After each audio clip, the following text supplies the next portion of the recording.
Hello friends, welcome to Tradi-Math. Today's topic is profit and loss. Before going to the chapter, we are discussing some terms related to this chapter. First is sale price or SP.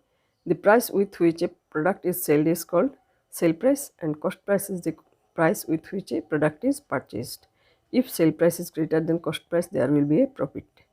Therefore, sale price minus cost price will be profit. If SP is less than CP, there will be a loss. Therefore, CP minus SP will be equal to loss.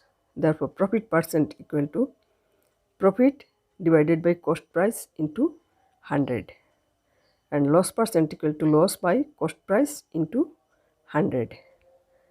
And list price or mark price is the price which is marked on a product, and discount is the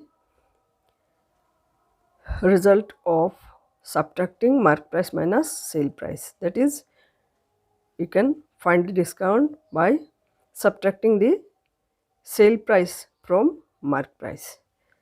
Next is, you can explain with a example.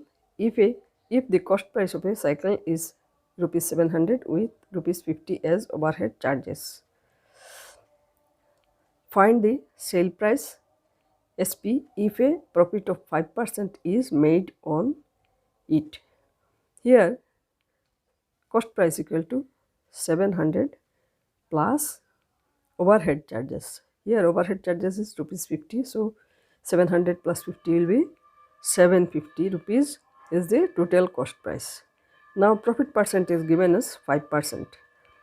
Therefore sale price will be cost price plus 5% of cost price. Therefore CP is 750 plus 5% means 5 by 100 into 750. So after calculating, we will get result SP equal to 1575 divided by 2, or rupees 787.5. Thanks for watching the video. Please do like, subscribe and share to my channel.